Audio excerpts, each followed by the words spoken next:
समय कम रही और जो बाकी अतिथि आने वाले थे अमर रहे शहीद वीर बुद्धू भगत जी अमर रहे शहीद वीर बुद्धू भगत जी अमर रहे।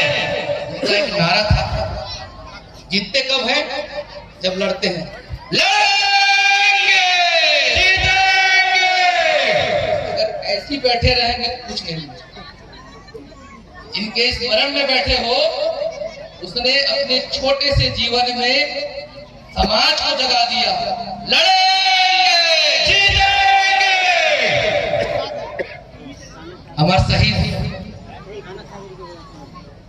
जिनने अपने जीवन से इतिहास में स्वर्णिम अक्षर में अपना नाम लिखा, उनको नमन। जिसने अवसर दिया कि उनके शहादत के 231 वर्ष बाद भी उनको याद रखें। कई राजा हुए, कई मंत्री हुए, कई अधिकारी हुए, लेकिन उन्हें याद नहीं करते। याद उन्हें करते हैं जो अपने संस्कृति और अपने वतन के लिए मर मर। ये प्रेरणा है, इसको दिल में रख लो। जितने युवा बच्चे बैठे हैं, आपकी पहचान संस्कृति और आपकी पहचान आपकी जमीन। अगर हम इतना दूर से बैठे हैं आपके यहाँ, तो कुछ लेने, कुछ सीखने और कुछ पाने आए। मैं रायपुर से चलकर यहाँ भाषण देने के नाम से नहीं आया। मैं वीर शहीद की रोहतासगढ़ जो आप पादा पहाड़ा बना है उसको नमन करने और देखने आया। आज के इस कार्यक्रम में मुख्य रूप से सर्वश्री बागी लकड़ा जी, राजीव जिन्होंने आज बताया कि हम सांस्कृतिक रूप से अपने गान में, अपने भाषा में, अपनी बोली में संस्कृति को बचाए रखें।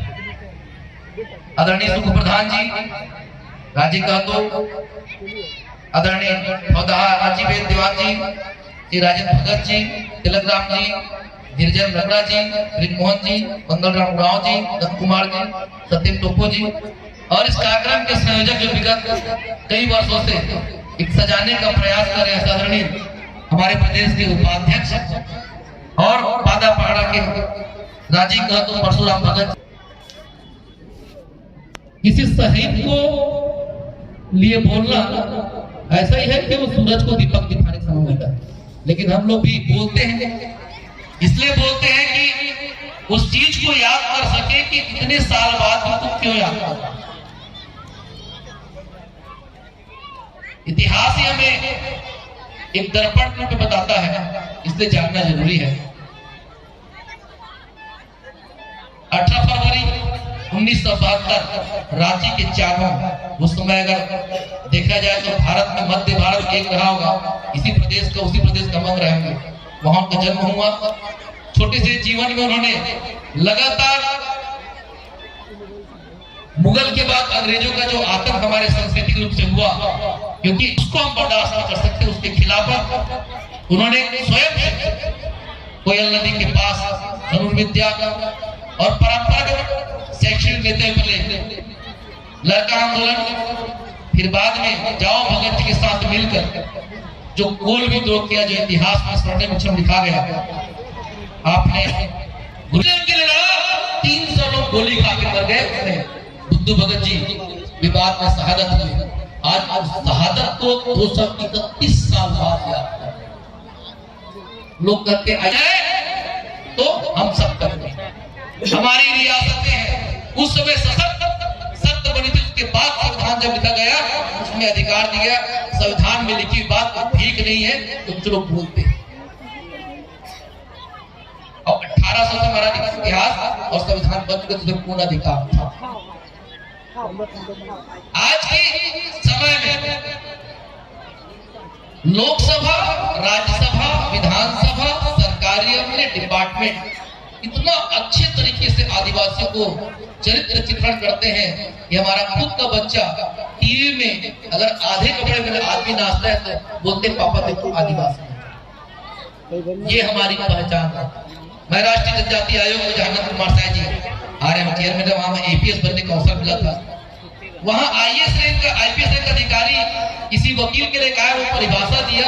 अच्छा, छत्तीसगढ़ से वो बोल रहे हैं, दूसरा आदमी परिचय दे रहा है कि तेलंगाना के IPS अफसर को, अच्छा छत्तीसगढ़ में बड़े बड़े लंबे लंबे बाल, लंबे लंबे नाखून और कच्चे मांस था। और वो भी किसको बता रहे, तेलंगाना का IPS जो जुड़ा हुआ दिल्ली में। ये हमारी पहचान, किताबों में भी ऐसी हमारी पहचान है। लोकसभा में जब से बना है देश आजाद, उस समय से हजारों करोड़ रुपया हमारे लिए राशि आवंटित होता है। प्रदेश की विधानसभा में हजारों करोड़ रुपया राशि आवंटित होता है। देश के संवैधानिक रूप से लोहा, कोयला और वन खनिज भंडार, इसको सुन लो बच्चे लोग और सियान लोग भी, अगर प्रोपोर्शन देखें इस देश को 23% कोयला वनोपज, 22% कोयला, 19% लोहा, यही जाता है कोयला। अगर इसका रॉयल्टी निकाल दे तो आज हर एक आदिवासी घर के आंगन में एक हेलीकॉप्टर खड़ा रहेगा। इतना राशि होता है, इतना राशि होता है। लेकिन आज आपकी पहचान क्या बताया सरकार, बताओ। आप निकल जाओ अंबिकापुर, आप चले जाओ रायपुर, आप चले जाओ एयरपोर्ट, वहां पर जो भी मुख्यमंत्री होगा वो ऐसा टाई मार के खड़ा रहेगा और बगल में छोटा सा एक दांत निकाला हुआ आदिवासी काला सा चेहरा ऐसे जोड़ के, हमने तेंदुपत्ता का बोनस दिया, हमने स्कॉलरशिप 1000 करोड़ बांटे, हमने महुआ का धान खरीदी रेट तय किया, हमने चावल दाल बांटे। एक हाथ तो उठ के पूछ दो कि बाप का सामान है क्या तो तुम बांटने की बात कर। किसी ने कभी पूछा? इसलिए आज भी हमारे सियान बच्चों बोलते हैं, बेटा देख के चलना, हमारा राज आकर बाप का। Every person has equal weight and every vote has equal power. हर आदमी को एक वोट का अधिकार है, हर वोट का मूल्य बराबर होता है। छत्तीसगढ़ प्रदेश में हर तीसरा व्यक्ति आदिवासी।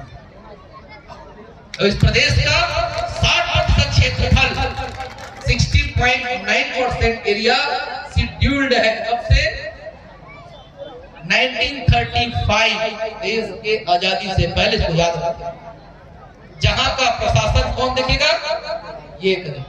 वहां पर कोई सुप्रीम कोर्ट का लॉ या लोकसभा का लॉ या संसद का लॉ नहीं चलता है, वहां पर ग्राम सभा का लॉ चलता है, जिसका निर्णय करने का अधिकार इन मुखिया को है और इन मुखिया आवाज भी चल रहा है। लेकिन आपको बता दिया गया है कि आप तो गरीब आदिवासी हो, आपको स्कॉलरशिप में पढ़ाया जाता है, आपको तो आरक्षण की नौकरी दी जाती है। मुख्यमंत्री घोषणा करता है चावल दाल का, जैसे मैं बाबा घर से रखते हैं। अगर यही चीज वीर बुद्धू भगत जी सोचते तो क्या हम आज बैठ पाते? यही चीज वीर कुंडा सोचते तो क्या हम बैठ पाते? यही चीज भगवान बिरसा मुंडा शहीद पिंड से हम बैठ पाते? नहीं। उन्होंने इस व्यवस्था के खिलाफ आवाज। और आज आजादी के 75 साल बाद और छत्तीसगढ़ बनने के 23 साल बाद मैं छत्तीसगढ़ सर्व आदिवासी समाज हुई जन परंपरा के प्रदेश सचिव संगठन के नाते आप सबसे विनम्र आग्रह करता हूं कि एक बार फिर हम पुकार रहे हैं इस धरती जिसने तुम्हें जना। हम धरती के पुत्र कहलाते हैं ना, वो महतारियों को जिसने तकलीफ के बच्चों को पाला है, वो सियान को जो सामाजिक परंपरा को चलाते हुए बूढ़े हो चले गए और आज लोटा लेके आए कुछ लोग इस देश में प्रदेश में राज कर रहे हैं। सत्ताएं बदलती है, चुनाव चिन्ह बदल जाता है, लेकिन हमारी किस्मत नहीं बदली। क्या हम बदलेंगे? एक बार हाथ उठा के स्वीकार करेंगे, लड़ेंगे, लड़ेंगे, जीतेंगे। कहते हैं नजरिया बदल दो, नजारे बदल जाते हैं। आपकी सोच बदल दो, परिणाम बदल जाते हैं। लक्ष्य तय कर लो, रास्ते बन जाते हैं। और आज आप तय कर लिए तो आपका सत्ता आना तय है। 23 सूत्री मांग 2012 से लड़ते लड़ते यहां तक आए। हमारा 32% आरक्षण बीजेपी भी